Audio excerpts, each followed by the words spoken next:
The thunder cracked like gunfire against Penelope's apartment windows as she doubled over in pain, clutching her swollen belly.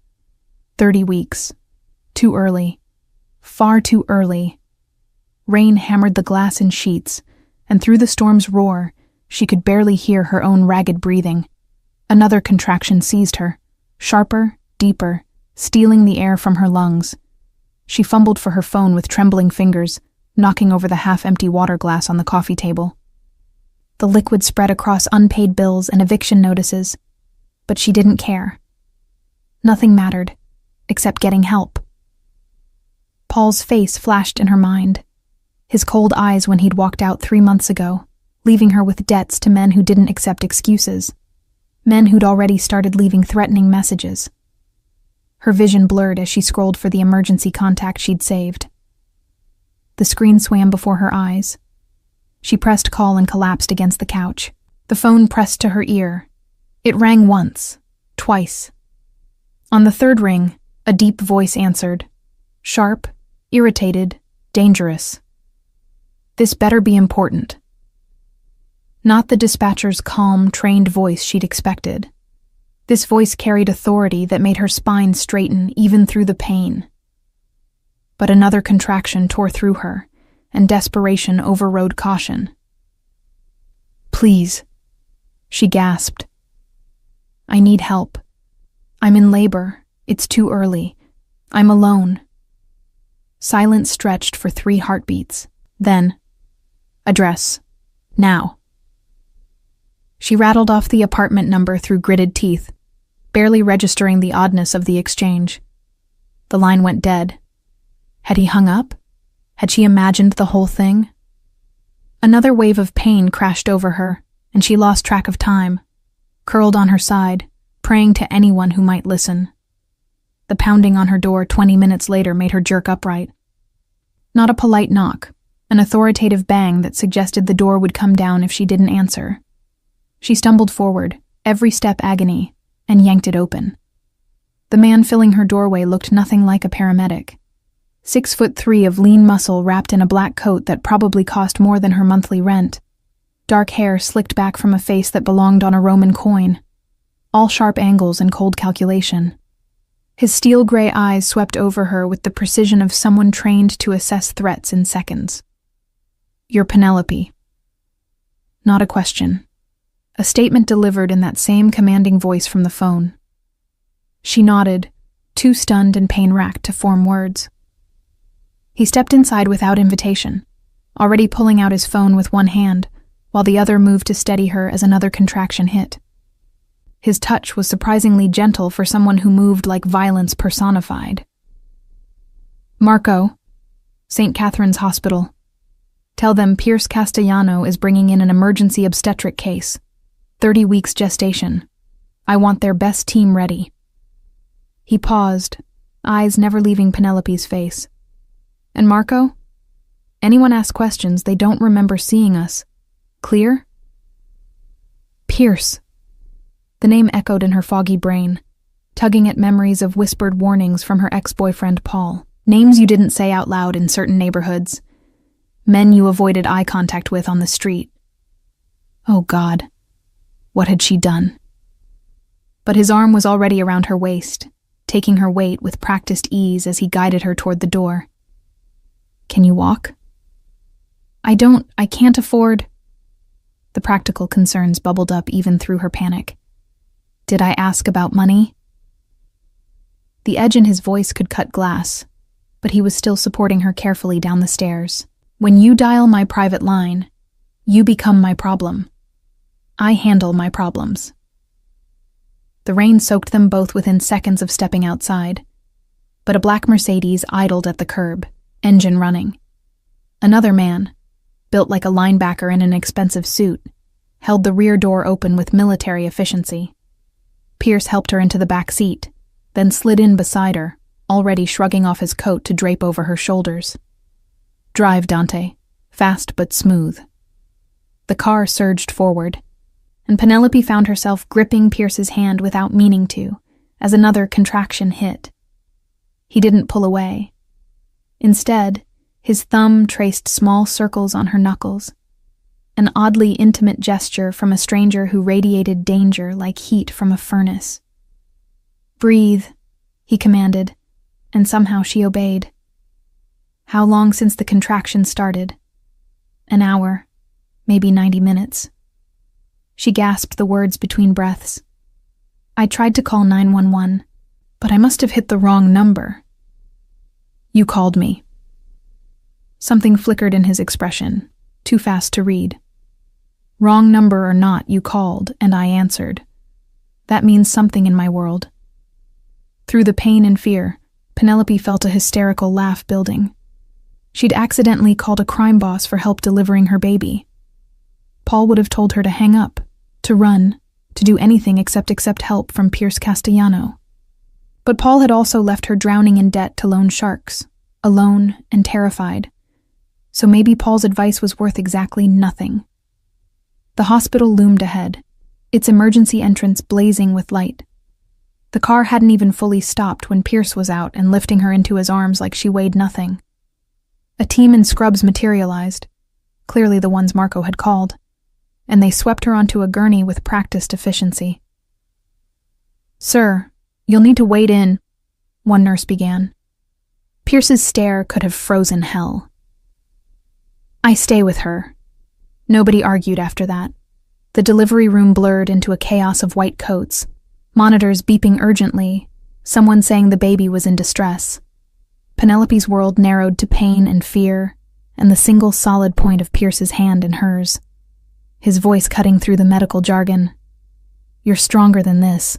Fight." And she did. God help her. She fought. 27 minutes later, a thin wail filled the room. The most beautiful and terrifying sound Penelope had ever heard. 3 pounds, 4 ounces, barely the size of a butternut squash. The NICU team whisked the baby away before Penelope could even count fingers and toes, leaving her stranded in the sudden quiet, tears streaming down her face. "She's alive," Pierce said quietly, still holding her hand. "That's what matters right now." Penelope's voice cracked. "How did you—" "I asked while you were focused on breathing." The ghost of a smile touched his hard mouth. "Thought you'd want to know. Does she have a name?" Penelope's lips moved around the name she'd chosen months ago, when the future still seemed bright. "Piper. Her name is Piper." Pierce nodded, filing it away like vital intelligence. "Piper. Strong name. She'll need it." He released her hand carefully, as if aware she might shatter. "Get some rest. I'll have someone posted outside your room. You're safe here." "Wait." But he was already moving toward the door with that predatory grace, coat draped over one arm. "Why are you helping me? You don't even know me."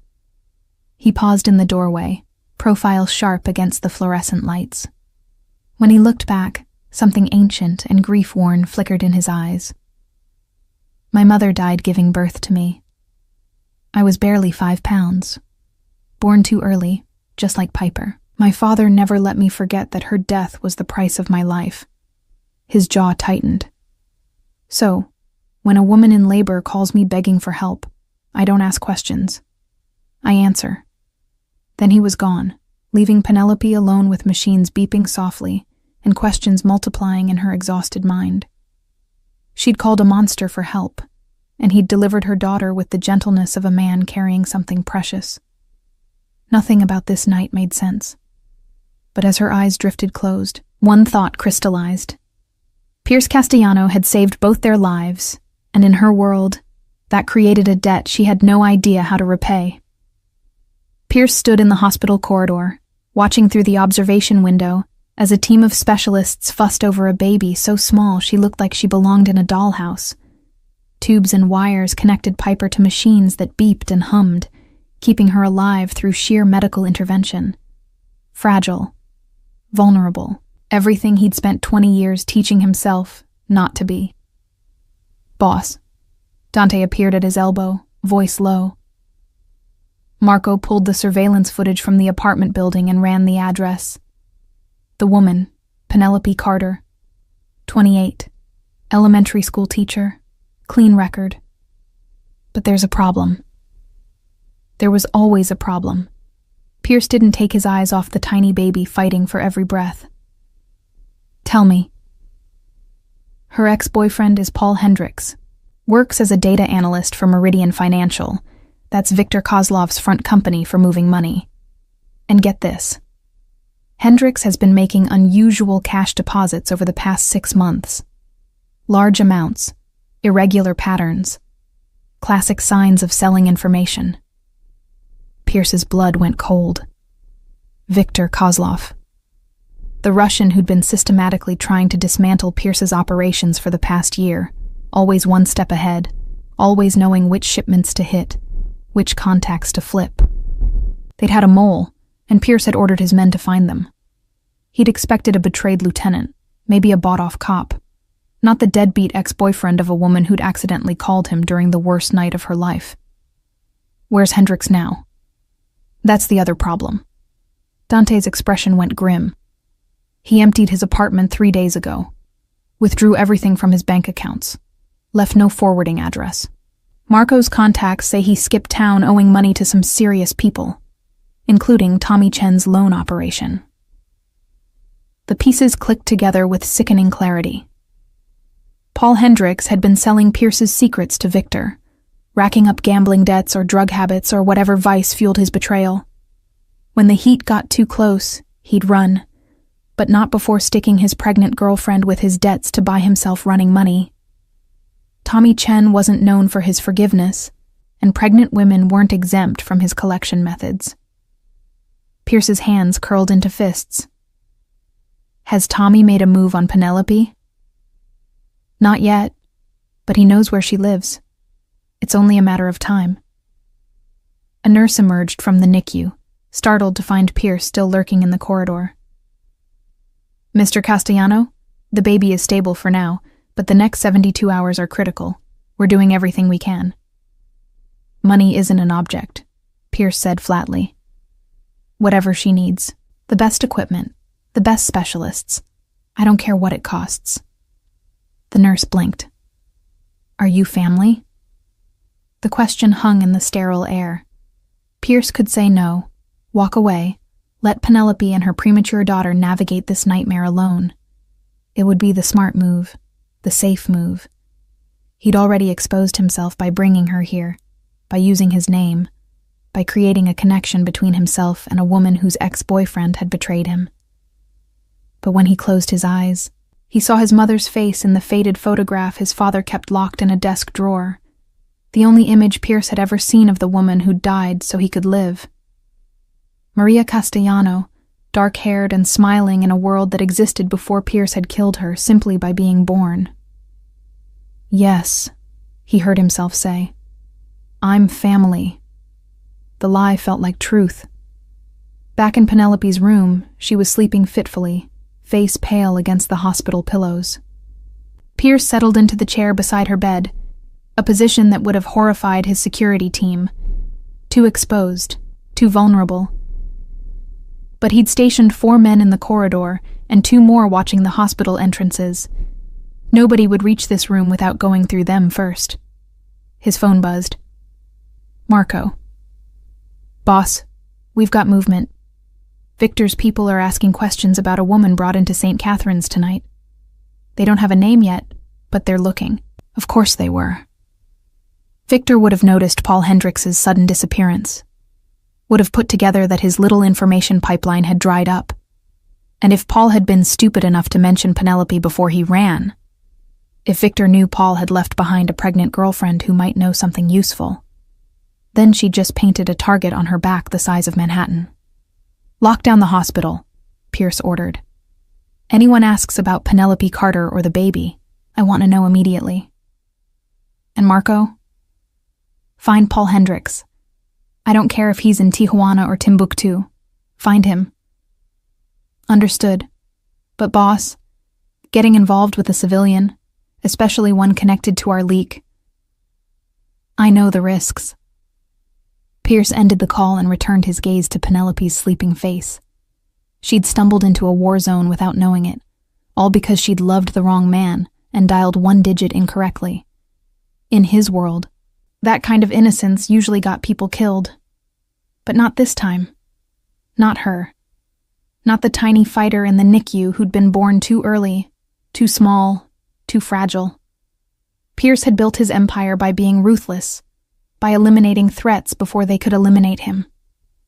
But sometimes, rarely, but sometimes, mercy was the more dangerous weapon. Penelope's eyes fluttered open as dawn light crept through the window. For a moment she looked confused. Then memory crashed back and she jerked upright. "Piper!" "Stable," Pierce said immediately. "I just checked with the nurses. She made it through the night. That's a good sign." Relief flooded her face, followed quickly by confusion as she registered his presence. "You stayed?"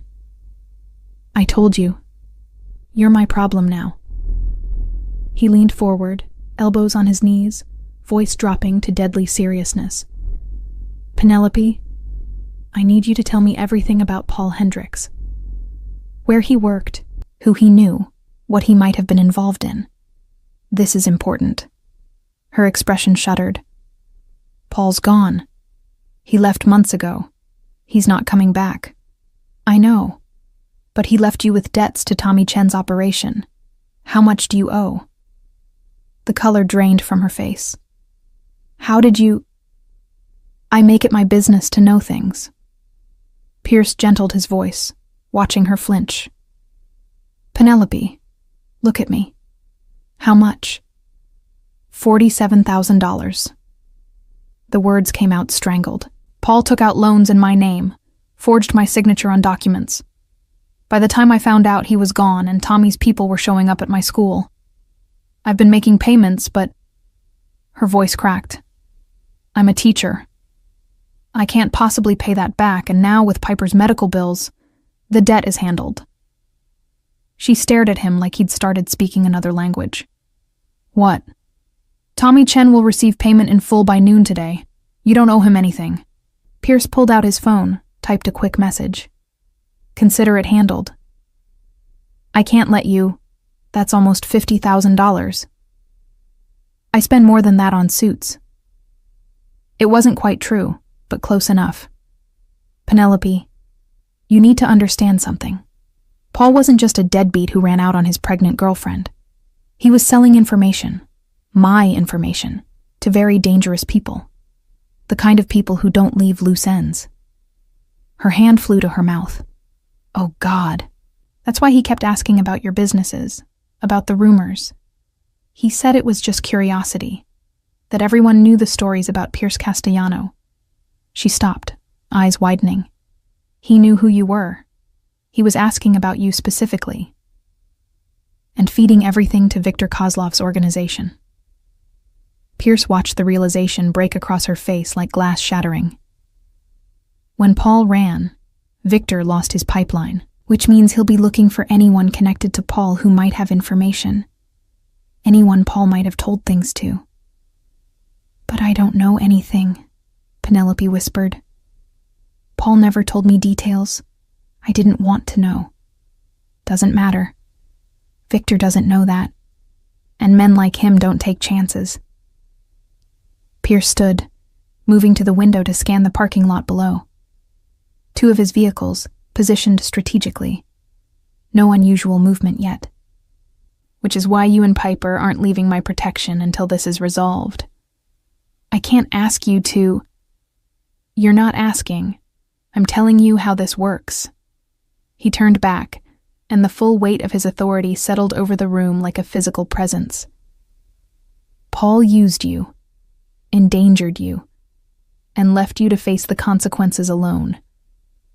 I don't operate that way.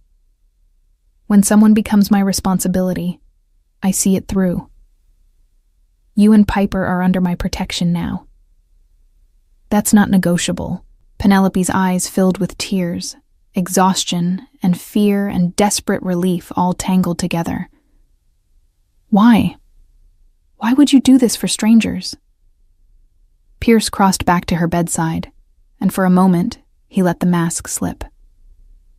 Let her see the boy who'd grown up under the weight of his mother's ghost, who'd spent 36 years trying to prove that her death had meant something, that his life had been worth the price she paid. My mother's name was Maria. She was 19 when she married my father, an arranged marriage to unite two families. She didn't love him, but she loved me, even before I was born. His voice went rough. Her labor started early, just like yours.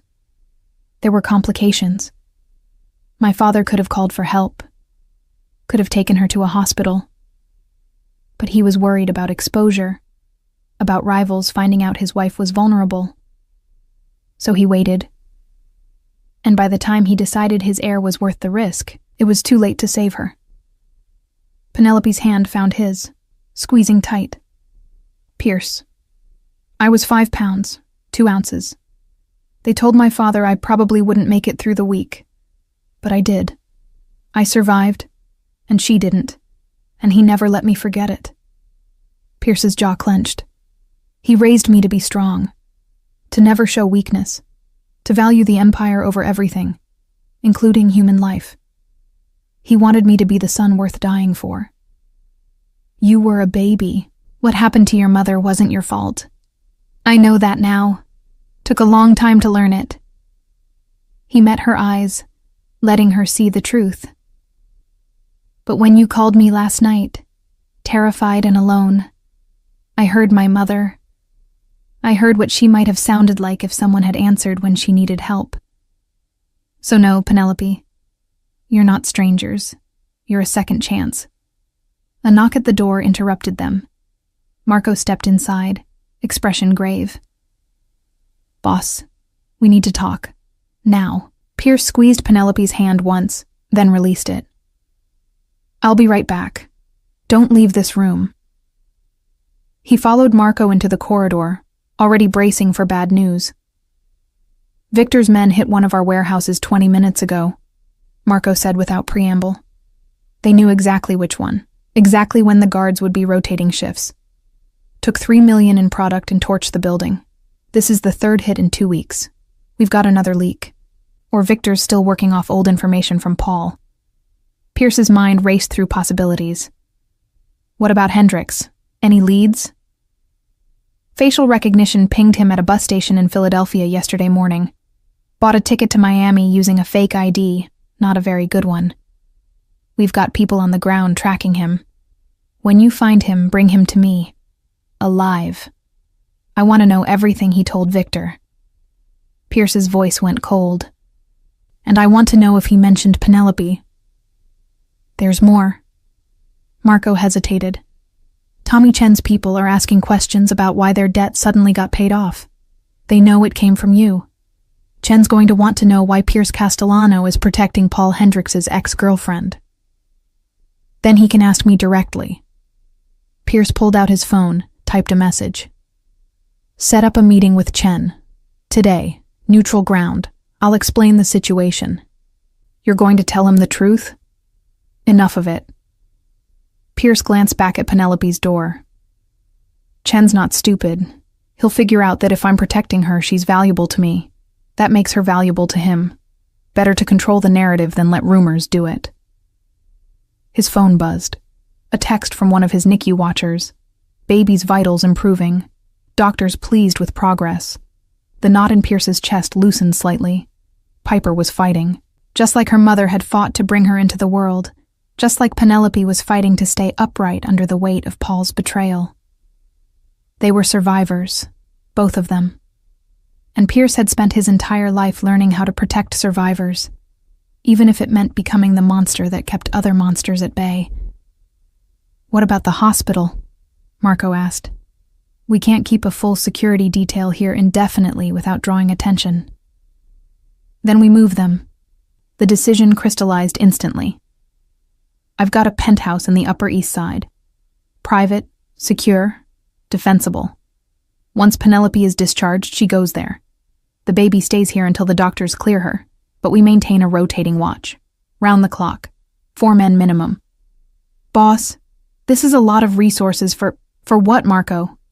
Pierce's stare could cut steel. For a woman and baby who got caught in the crossfire of my war? For innocent civilians whose only crime was calling the wrong number?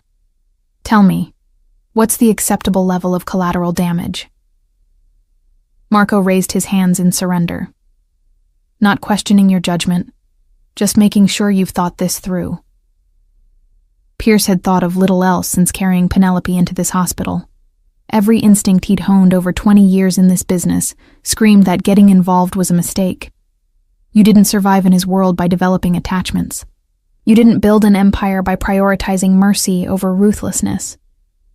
But when he closed his eyes, he saw his mother's photograph, saw the smile of a woman who'd never gotten to hold her son, never gotten to see him grow up, never gotten the chance to tell him that her death wasn't his fault.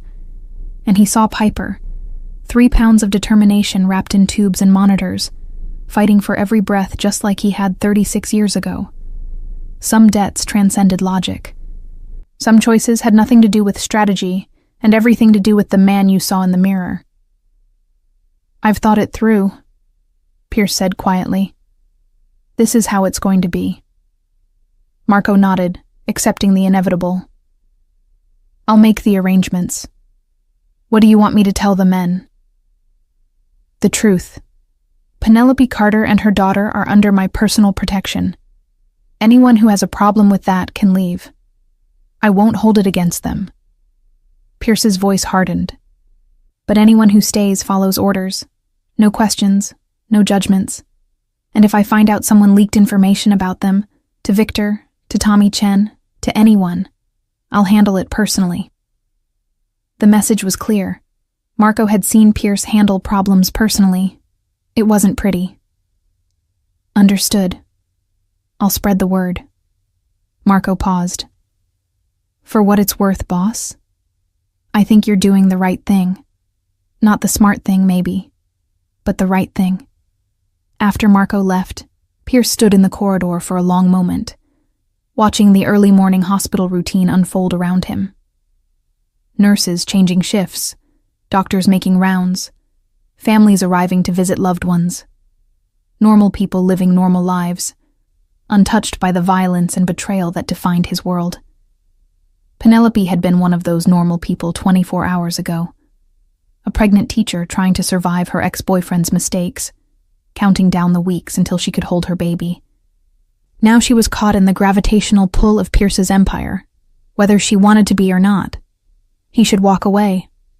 Cut ties, pay Tommy Chen's debt, arrange for Piper's medical care, and disappear back into his world of shadows and calculated violence. It would be safer for everyone. Cleaner, smarter. But Pierce Castellano hadn't built his empire by taking the safe path, and he wasn't about to start now. He pushed open Penelope's door. She was sitting up, staring at her phone with an expression of dawning horror. What's wrong? She looked up, face ashen. I just got an email from my landlord. He's evicting me. Says the building's been condemned for safety violations. Everyone has to be out in 72 hours. Her voice shook. Pierce, I don't have anywhere to go. Even if I could afford a new place, who's going to rent to an unemployed single mother with a premature baby and... You're moving into my penthouse. The words hung in the air between them. I can't possibly. Penelope. He moved to her bedside, voice gentle but implacable. Your apartment wasn't condemned. Victor's people probably paid off your landlord to force you out, make you vulnerable. This is how they operate. They isolate you, cut off your resources, then they make their move. He watched understanding dawn in her eyes. You're not safe anywhere that I can't control. So you're coming with me. End of discussion.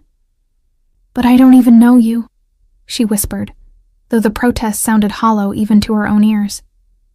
You know I answered when you called. You know I got you to the hospital.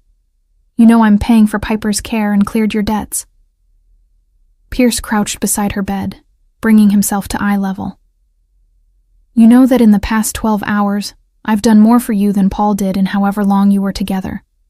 That's what you need to know. Tears spilled down her cheeks. I'm so scared. Good. Fear keeps you alert. But Penelope... He waited until she met his eyes. I need you to trust me, not blindly. I know what I am, and I won't insult you by pretending otherwise. But trust that when I say you're under my protection, I mean it. No one touches you or Piper while I'm breathing. That's a promise.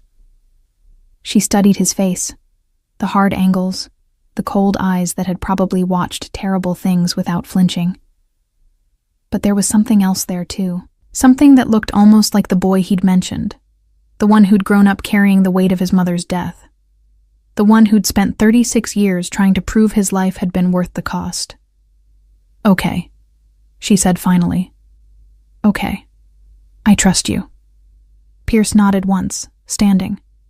Get some rest. I've got things to handle. Marco will be outside if you need anything. Don't leave this room without him. Pierce? She caught his sleeve as he turned to go. Thank you. For everything. I don't know how I'll ever repay you. You already did. You survived. That's payment enough. The warehouse in Red Hook smelled like oil and fear. Pierce walked through the darkness with practiced ease, his footsteps echoing off concrete walls. In the center of the space, tied to a chair under a single hanging bulb, Paul Hendricks looked nothing like the confident man who'd wooed Penelope with promises and lies. He looked like exactly what he was, a small-time betrayer who'd gambled with forces beyond his understanding. Dante and Marco flanked the chair, expressions carved from stone. They'd found Paul in a Fleabag motel outside Miami, counting the money he'd earned selling Pierce's secrets, money that would never buy him the future he'd imagined. Mr. Castellano. Paul's voice cracked. Look, I can explain. You sold information about my operations to Viktor Kozlov for 18 months. Pierce's voice cut like a blade through the shadows. You compromised 6 shipments, exposed 3 of my contacts, and nearly got 12 of my men killed. Then you ran, leaving your pregnant girlfriend to pay your debts to Tommy Chen. What exactly do you think you can explain? Paul's face crumpled. I didn't have a choice. I owed money, gambling debts. Viktor said he'd kill me if I didn't cooperate. I was trying to protect Penelope, I swear. I left so they wouldn't use her against me. You left her drowning in $47,000 of debt you took out in her name. Pierce moved closer, and Paul shrank back.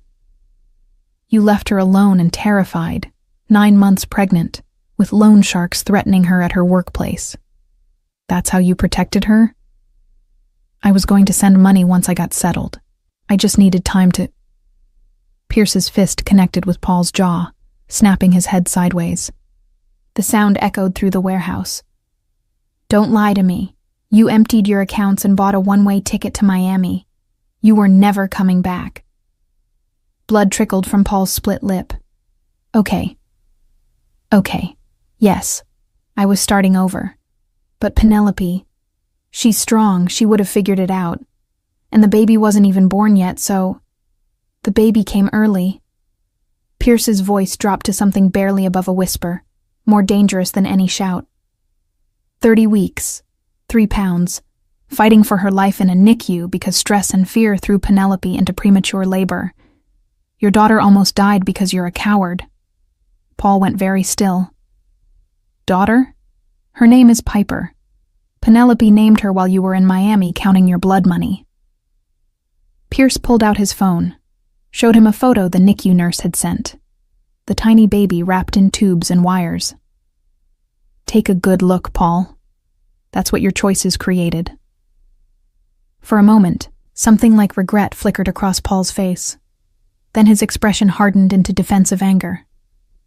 This isn't all my fault. If you weren't running a criminal empire, Viktor wouldn't have come after me in the first place. You're the real villain here. Pierce smiled, and Marco took an involuntary step back. He'd seen that smile before. It never ended well.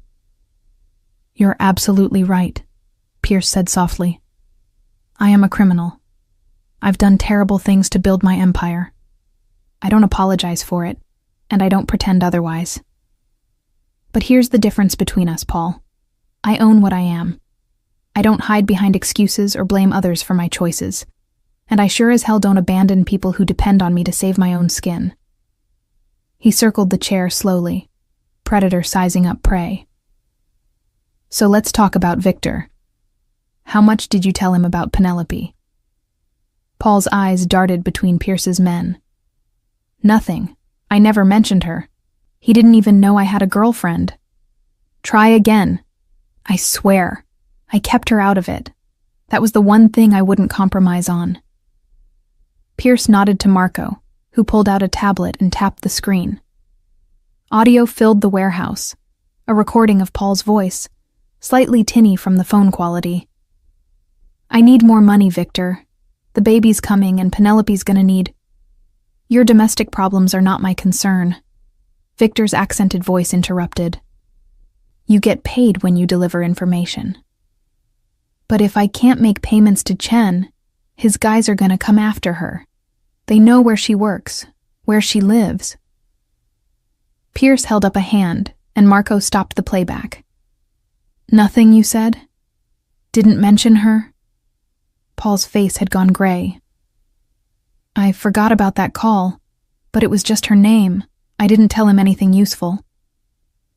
You told Victor that Penelope was vulnerable, that she had debts, that she was pregnant and alone.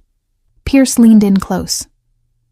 You painted a target on her back and then ran away. So when Victor's people started asking questions about a pregnant teacher, when they pressured your landlord to evict her, when they started tracking her movements, that's on you. I didn't think he'd... You didn't think at all. That's your problem. Pierce straightened, adjusting his cuffs. Here's what's going to happen. You're going to tell me everything you told Victor, every detail about my operations, every contact you compromised, every piece of intelligence you sold. You're going to help me plug the holes you created. And then you'll let me go? Hope crept into Paul's voice. Then I decide whether you've earned the mercy of a quick death, or if you deserve something slower. Pierce's expression remained pleasant, which somehow made the words more terrifying. Either way, you don't walk out of here, Paul. You betrayed me. You endangered my people, and you destroyed the woman who loved you. That debt comes due. Paul began to sob, ugly, desperate sounds. Please, I'll do anything. I'll tell you everything. Just, please, start talking. For the next 3 hours, Paul spilled everything. Names, dates, meeting locations, dead drops. The full architecture of Victor's intelligence operation, as much as Paul had seen. Some of it Pierce already knew. Much of it he didn't. By the time Paul's voice gave out from talking, Pierce had a complete picture of just how deeply Victor had penetrated his organization. It was worse than he'd thought, and it was about to get much worse for Victor Kozlov. Marco, get this information to our security team. I want every compromised contact isolated and every leak plugged by tomorrow. Pierce stood, bones cracking from sitting too long. Dante, take Paul to the holding facility. Keep him alive and comfortable. He's leverage now. Wait, you said you'd... Paul's protest died as Pierce's cold stare landed on him. I said I'd decide if you earned mercy. I haven't decided yet. Pierce turned toward the door, then paused. One more thing, Paul. Penelope and Piper are under my protection now. They're living in my home. I'm paying for the baby's medical care. I'm handling everything you should have handled, but were too weak and selfish to do. He let that sink in, watched comprehension and jealousy war on Paul's face. So, while you're sitting in your cell, I want you to think about that. Think about Penelope recovering from the trauma you caused. Think about Piper growing stronger every day. Think about the family you threw away because you were too much of a coward to face your mistakes. Pierce's voice went soft, almost gentle. And know that they're both better off without you. That they'll thrive because you're gone. That your biggest contribution to their lives was getting out of the way so someone worthy could step in.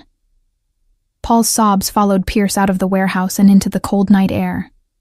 In the car, Marco handed him a phone. Victor's been trying to reach you. 3 calls in the past hour. He knows we have Paul. Pierce wasn't surprised. Victor had probably been watching Paul, waiting to see if Pierce would find him. He's going to want to negotiate. You planning to give him anything? Oh, I'll give him something. Pierce's smile was all teeth. Just not what he's expecting. An aparte 4, Guerra e Paz. The penthouse overlooked Central Park from 60 stories up, all floor-to-ceiling windows and modern luxury. Penelope stood in the massive living room, holding her hospital discharge papers and feeling completely out of place. Her entire apartment could have fit in this single room 3 times over. I've had the guest suite prepared for you, Pierce said, appearing from the hallway. He'd changed from his hospital clothes into dark slacks and a black button-down that probably cost more than her monthly salary. It has its own bathroom and a sitting area. I've arranged for a nurse to stay with you for the first few days, help you recover from the delivery. Pierce, this is too much. It's practical. He moved to the windows, hands in his pockets, posture relaxed, but eyes constantly scanning the street below. You need to heal. Piper needs her mother healthy when she comes home. This is the most secure location I control. Stop arguing and accept help when it's offered. A petite woman in her 50s emerged from the kitchen, wiping her hands on an apron. Mr. Castellano, dinner will be ready in 20 minutes. Should I set 2 places? 3. Penelope will be joining me. And make sure there's enough for leftovers. She's eating for recovery. He glanced at Penelope. This is Rosa. She's been with my household for 15 years. Anything you need, ask her. Rosa's warm smile eased some of Penelope's tension. Welcome, dear. Let me show you to your room so you can rest before dinner. The guest suite was larger than Penelope's entire apartment had been. King bed with Egyptian cotton sheets, sitting area with a gas fireplace, bathroom with a soaking tub that could fit 3 people. Rosa had already unpacked the few belongings Pierce's men had retrieved from her condemned building. There are clothes in the closet, Rosa said gently. Mr. Castellano had them brought in this afternoon. Various sizes since he wasn't sure what you'd need. If they don't fit or you need anything else, just let me know. Penelope opened the closet to find casual clothes, nursing-friendly tops, comfortable sleepwear, all high quality but practical. Not the designer items she'd expected. Someone had actually thought about what a recovering mother would need. Rosa? Penelope turned to find the older woman watching her with kind eyes. Can I ask you something? Is Pierce always like this? Taking in strangers, paying their debts, providing for them? Rosa's expression softened. Mr. Castellano is complicated. Most people only see the dangerous man, the one who built an empire through ruthlessness. They're not wrong. He is that man. But he's also the boy who lost his mother and spent his whole life trying to fill that void. She moved closer, voice dropping. I've worked for him since he was 21, fresh from taking over his father's organization. I've seen him make hard choices, brutal choices. But I've also seen him pay for a stranger's chemotherapy, fund a program for at-risk youth, personally deliver Christmas presents to a neighborhood that his father used to shake down for protection money.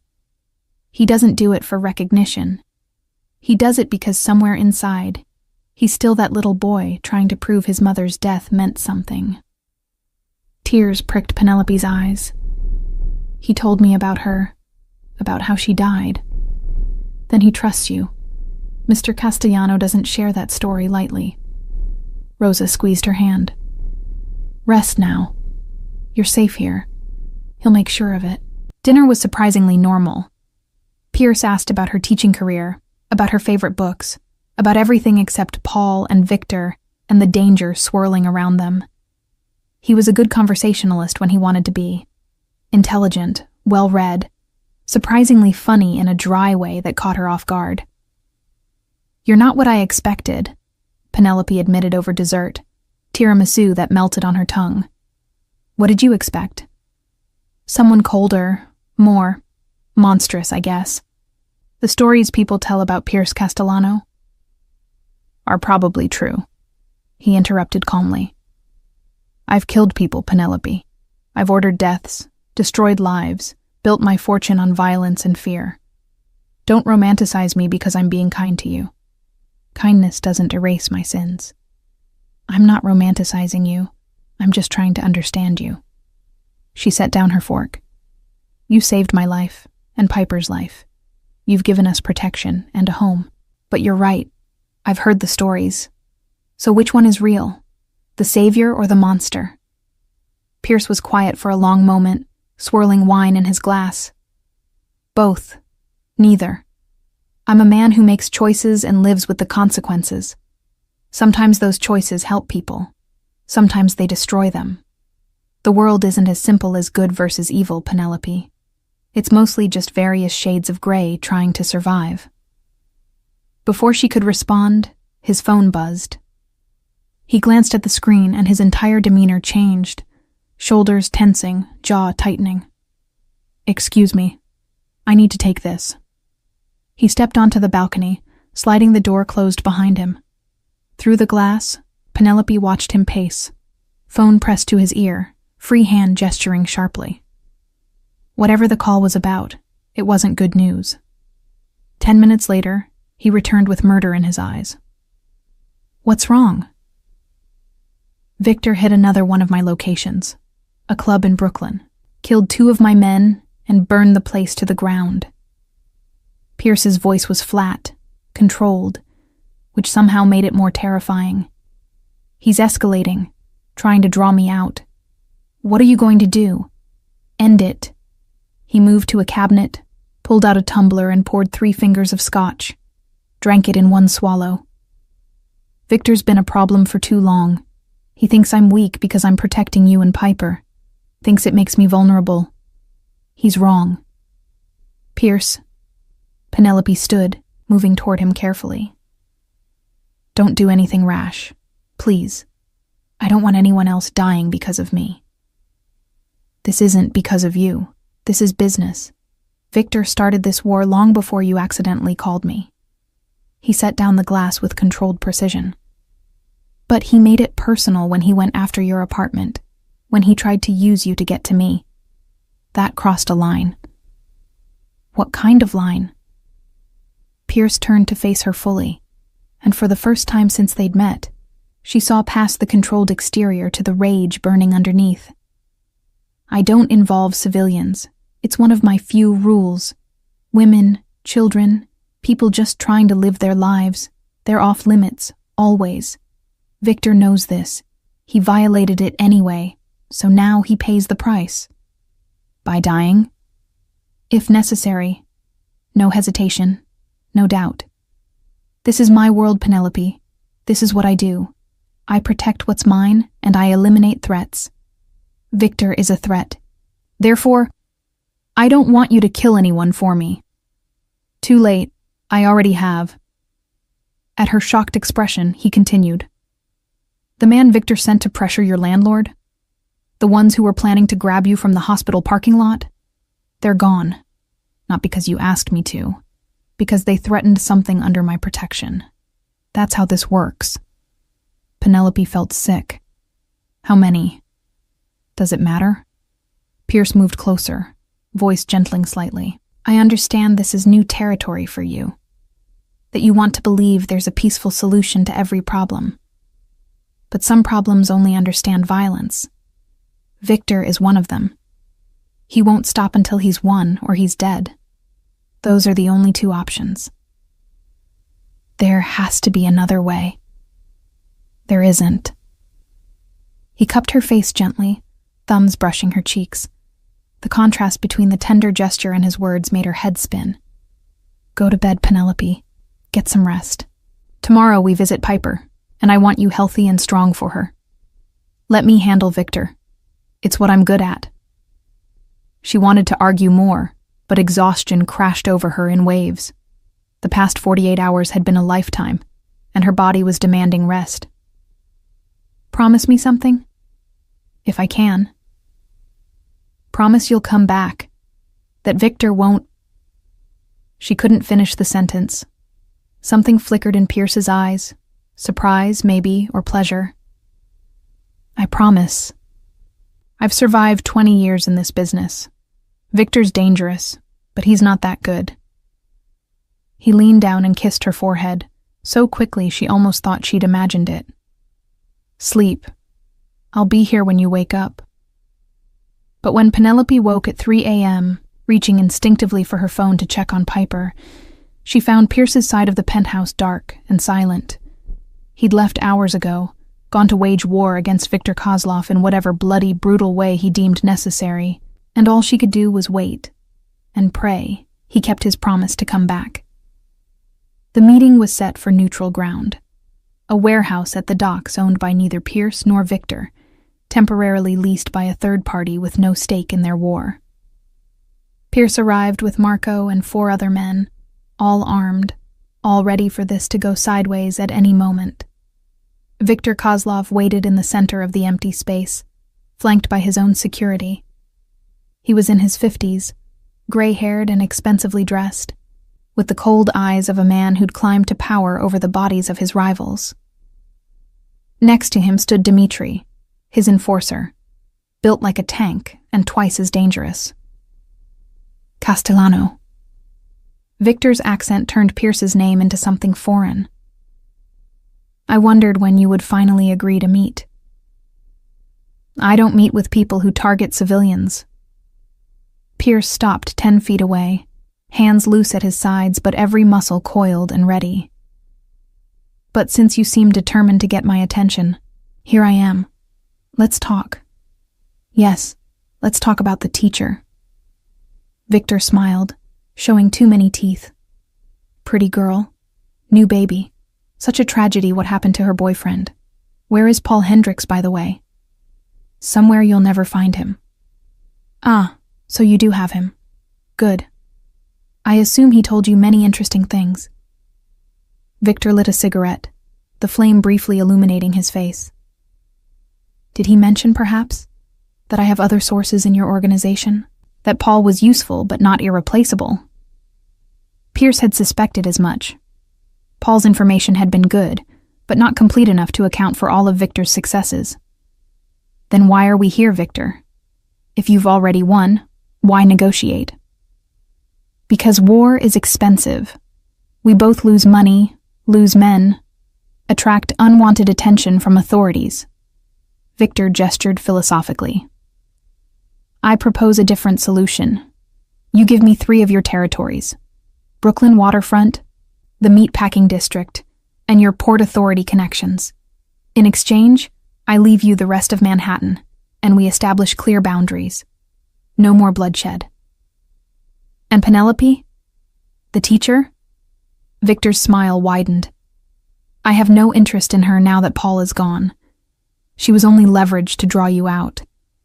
It worked, so her purpose is served. Keep her, discard her, I don't care. She's meaningless." Pierce felt rage boil in his chest, but kept his expression neutral. "Generous terms. What's the catch?" "No catch, just smart business. We both walk away alive, richer than before." Victor spread his hands. "Unless your new domestic situation has made you soft. Has the great Pierce Castellano developed a conscience?" "My conscience has nothing to do with this." Pierce pulled out his phone, typed a quick message. "You're right that war is expensive. But here's what you don't understand, Victor. You started this war by thinking you could take what's mine. My territory, my business, my people. And now you think I'll just hand over more because you ask nicely?" "I'm not asking." Victor's pleasant demeanor cracked. "I'm offering you a way to survive. Otherwise what? You'll keep hitting my locations? Killing my men? Burning down my properties?" Pierce's voice went cold. "I've lost less in 2 years of your attacks than I made in the last quarter. You're not winning, Victor. You're annoying me. There's a difference." Victor's hand moved toward his jacket. Immediately, guns appeared on both sides, 10 men ready to turn the warehouse into a massacre. Marco's pistol aimed straight at Victor's head. Dimitri's weapon pointed at Pierce's chest. "Easy," Pierce said calmly. Nobody moved. "Here's my counter-offer, Victor. You leave New York, tonight. Take your people, take your business, and go back to Moscow or Brighton Beach or wherever you're from. In exchange, I let you leave alive." Victor laughed, a harsh, bitter sound. "You're insane. Why would I agree to that?" "Because in the past 3 hours, my people have systematically dismantled your entire operation." Pierce checked his phone as confirmations rolled in. "Your main warehouse? Raided by federal agents who received an anonymous tip about weapons trafficking. Your money laundering operation at Meridian Financial? Frozen accounts and IRS investigation? Your drug distribution network? Arrested by NYPD with evidence mysteriously appearing in their laps? And your safe house in Queens where you've been staying? Currently surrounded by 30 of my men." The color drained from Victor's face. "You're bluffing. Call them. Check for yourself." Pierce waited while Victor frantically dialed, watched his expression shift from disbelief to horror as he confirmed each loss. "It's over, Victor. You have nothing left. I've taken everything." "You bastard!" Victor raised his gun, but Marco was faster. A single shot, and Victor's weapon clattered to the floor along with 2 of his fingers. The Russian screamed, clutching his mangled hand. Pierce didn't flinch. "That's for threatening Penelope. This—" He nodded to Marco, who fired again, this time shattering Victor's kneecap. More screaming. "Is for every man of mine you killed. And this—" He pulled out his own gun, walked calmly forward while Victor's security hesitated, unsure whether to start a firefight they couldn't win. "Is for thinking you could come into my city and take what's mine." He pressed the gun to Victor's temple. "Wait!" Dimitri stepped forward, hands raised. "You kill him. This doesn't end. His family in Russia, they'll come for revenge. More war, more death. Is that what you want?" Pierce considered. Killing Victor would feel good, righteous even. But Dimitri was right. It would never end. And more importantly, somewhere in his penthouse, Penelope was sleeping, trusting him to come home. Piper was fighting to grow stronger, needing a world that wasn't constantly soaked in blood. "You're right," Pierce said finally. He lowered the gun. "Here's what happens instead. Victor gets on a plane tonight. He goes back to Russia and stays there. He signs over all his remaining U.S. assets to me as compensation for the war he started. And in exchange—" He looked at Victor, who was pale and shaking with pain and fear. "I don't send this video to every crime family in the Northeast." He held up his phone, showing the recording of Victor begging, crying, offering anything to spare his life. In their world, weakness was death. The footage would destroy Victor's reputation forever. "You film this?" Victor spat blood. "You set trap from beginning. I prepare for every possibility. That's why I'm still standing and you're on your knees." Pierce pocketed the phone. "Do we have a deal?" Victor's jaw worked with impotent rage, but finally he nodded. "Deal. Smart choice." Pierce turned to Dimitri. "Get him out of my city. If I see him again, next time I won't be merciful." As Victor's men carried their boss away, Marco approached. "Boss, you sure about letting him live?" "No, but it's what Penelope would want." Pierce holstered his weapon.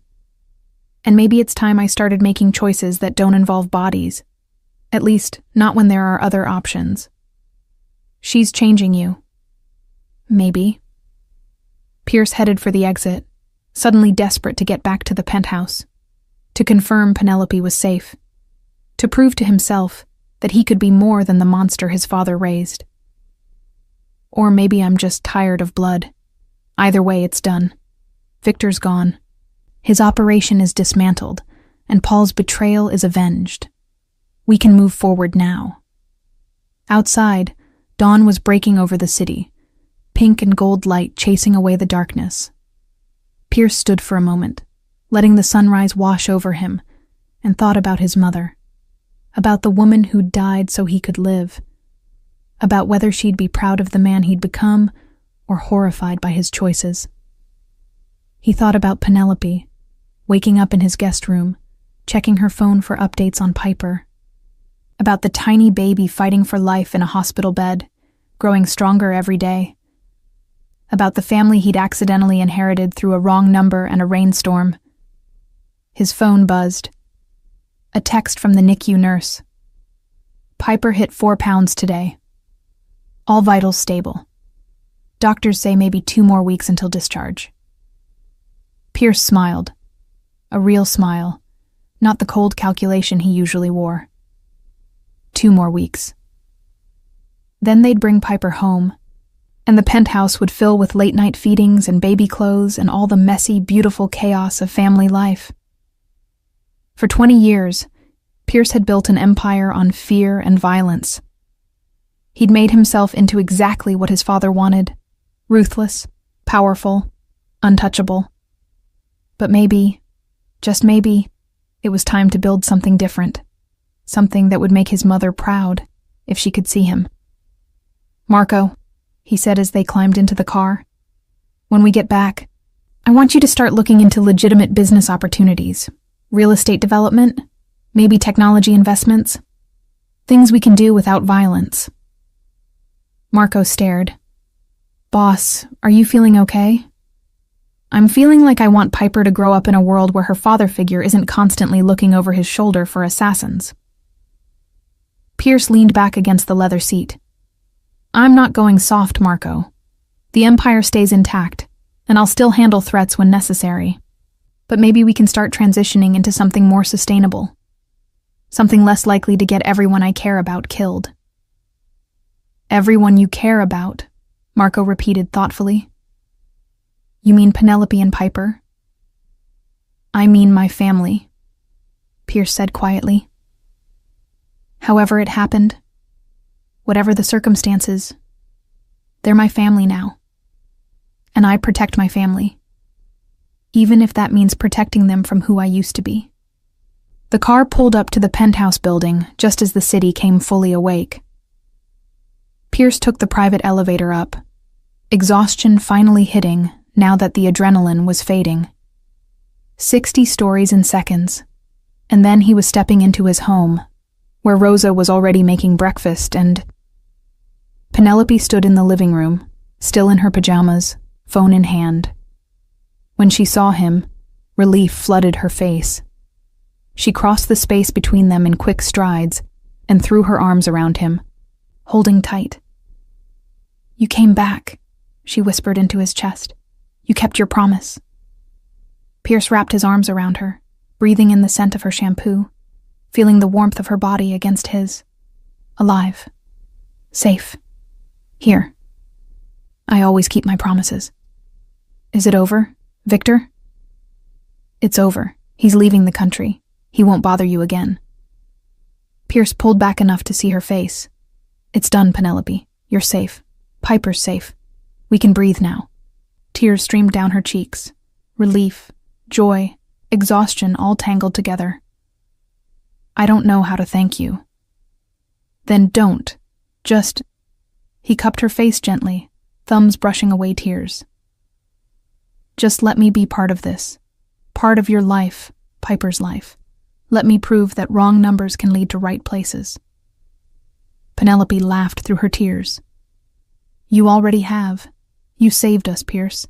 In every way a person can be saved."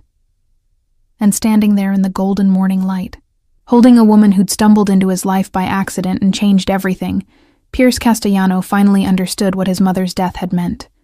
Not that he'd killed her by being born, but that he'd been given a second chance at life, and it was up to him to make it worth the cost. Some debts could never be repaid, but they could be honored. They could be transformed into something beautiful. They could become family. "Come on," he said softly, taking her hand. "Let's go have breakfast, and then we'll visit Piper. I want to read her a story. She's still too small to understand stories. Doesn't matter. I'll read to her anyway. She should know from the start that she's loved, that she matters, that her life is precious beyond measure. As they walked toward the kitchen together, Penelope squeezed his hand. "I think your mother would be very proud of you." Pierce swallowed past the sudden tightness in his throat. "I hope so. God, I really hope so." The penthouse had changed in 12 months. Where once there had been stark modern minimalism, now there were colorful playmats and stacking toys, a high chair in the kitchen, and photos covering the walls. Piper's first smile, her first time holding her own bottle, Penelope laughing as Pierce attempted to change a particularly explosive diaper. Pierce sat on the floor of the living room, Piper giggling in his lap as he made faces at her.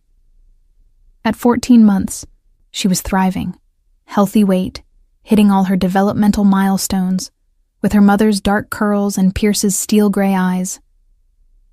She'd recently started taking tentative steps, and the pride in Pierce's face every time she toddled toward him made Penelope's heart ache in the best way. "Dada!" Piper squealed, grabbing Pierce's nose. It was her favorite word, the first one she'd learned, and every time she said it, Pierce looked like he'd been given the world. "That's right, Bambina," he murmured, kissing her forehead. "Dada's here. Dada's always here." Penelope watched from the couch, struck by how natural this had become. The feared crime boss who'd answered her desperate call now spent his evenings doing puzzles on the floor and singing lullabies in Italian. He'd transitioned most of his businesses into legitimate enterprises, still wealthy, still powerful, but no longer constantly looking over his shoulder. Marco ran the remaining underground operations with strict orders. No violence unless absolutely necessary, no civilian involvement, and no risks that could threaten the family. "What are you thinking about?" Pierce asked, noticing her expression. "How much has changed? A year ago I was alone and terrified, about to give birth in a storm. Now," she gestured at the home they'd built together. "Now I have all this." "We have all this," Pierce corrected. He settled Piper on the playmat with her favorite stuffed elephant, then crossed to sit beside Penelope. "And tomorrow, if you're ready, we make it official." He pulled out a small velvet box. Penelope's breath caught. They'd talked about this, about making their unconventional family official, but seeing the ring made it real. "Pierce, I know we did this backward. Most people date, then get engaged, then move in together, then have a baby. We've done everything in the wrong order." He opened the box to reveal a simple platinum band with 3 diamonds, past, present, and future. "But I don't care about the order. I care that you're here, that Piper's here, that somehow a wrong number led me to the most right thing in my life."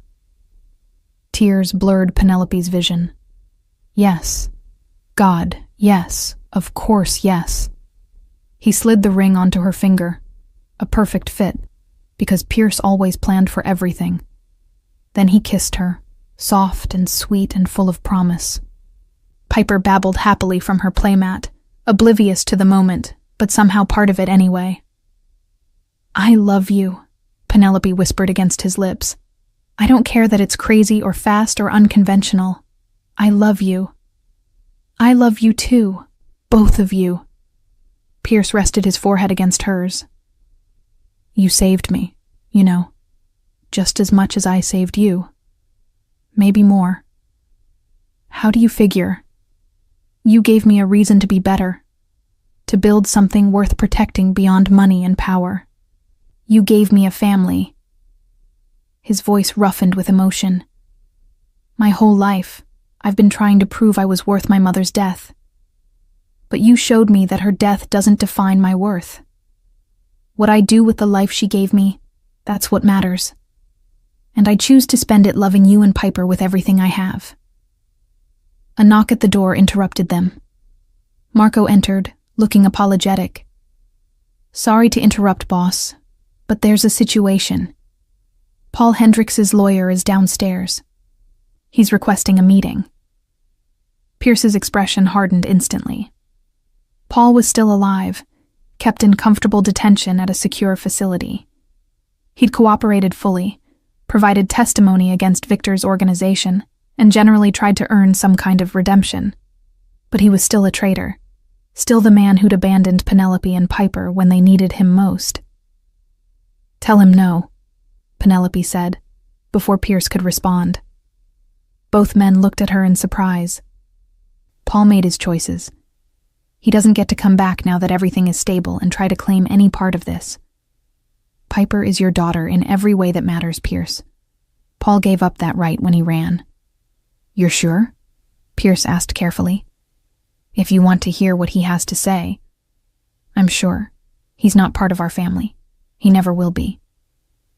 She reached for Pierce's hand. "You're Piper's father. You've earned that title every single day since the night I called you by mistake. Paul doesn't get to take that away just because of biology." Pride and love warmed Pierce's face. He turned to Marco. "You heard her. Tell the lawyer no meeting, no contact." Paul signed away his parental rights in exchange for leniency. "Those terms stand. He stays away from my family." After Marco left, Pierce pulled Penelope close, and they sat together watching Piper play. Their daughter, their miracle, the tiny person who'd brought them together and taught them both what love really meant. "Do you think she'll understand someday?" Penelope asked. "About how we met? About who you were?" "I hope so. I want her to know the truth. All of it. The good and bad. How her mother was brave enough to survive impossible circumstances. How a storm and a wrong number changed everything." Pierce stroked Piper's curls gently. "And I want her to know that people can change, that your past doesn't have to define your future, that love can redeem even the darkest parts of ourselves." "That's a lot of wisdom for a former crime boss," Penelope teased. "Former. I prefer reformed. I've still got Marco handling a few questionable ventures." At her look, he grinned. "Kidding. Mostly." Piper toddled over, holding up her stuffed elephant for Pierce to admire. "Dada, effluent. Beautiful elephant, Bambina, just like you." He scooped her up, tossing her gently in the air until she shrieked with laughter. "You know what? I think we should celebrate. Let's take Piper to the park, then get lunch at that Italian place she loves. Make a day of it." "That sounds perfect." As they gathered Piper's things, a process that now required a small suitcase of supplies, Penelope caught sight of their reflection in the window. The three of them together, laughing and moving around each other with practiced ease. A family. Not conventional, not traditional, but real and solid and theirs. Her phone buzzed with a reminder. Follow-up appointment at St. Catherine's NICU, 2 p.m. Thursday. "Thank you for participating in our preemie parent support group." She'd started volunteering at the hospital, helping other parents navigate the terror of premature births. Pierce had quietly donated enough money to renovate the entire NICU wing. Together, they were trying to give back, to make Piper's difficult start mean something for other families. "Ready?" Pierce asked. Piper already strapped into her stroller and wearing tiny sunglasses that made her look like a miniature celebrity. "Ready." Penelope took his offered hand, marveling at how naturally it fit in hers now. "Let's go show our daughter her city." They stepped into the private elevator, the three of them together in the small space. As the doors closed, Penelope caught one last glimpse of the penthouse, their home, full of toys and photos and all the beautiful chaos of family life. A year ago, she'd been drowning. Alone. Terrified. Convinced her life was ending. But sometimes endings were just beginnings in disguise. Sometimes wrong numbers were destiny dialing in. Sometimes monsters were really just men who'd never learned how to be loved until the right person showed them the way. "I love you," she said again, because the words felt important, because she wanted Pierce to hear them as often as possible, to replace every harsh word his father had ever said with her truth. "I love you too." He kissed her temple, then bent to kiss Piper's head. Both of you. My whole world in an elevator. Who would have thought? The doors opened onto a bright October morning, exactly 1 year after that storm that had changed everything. The city stretched before them, full of possibility and promise and the future they were building together. Behind them, the penthouse stood empty for the moment, waiting for them to return. But it wasn't just a building anymore. It was home. It was the place where a crime boss had learned to be a father, where a terrified teacher had learned to trust again, where a premature baby had grown strong and loved and safe. It was proof that sometimes the wrong number is exactly the right call, that destiny doesn't always announce itself with trumpets and fanfare. Sometimes it comes in a storm, through a desperate plea, in the voice of a stranger who becomes everything. And as Pierce, Penelope, and Piper walked into the golden morning together, a family forged in chaos and sealed in love, none of them looked back. Only forward, toward the life they'd fight to protect, the home they'd built from nothing, the future that had started with 3 simple words: please, I need help. And the reply that had saved them all: address, now.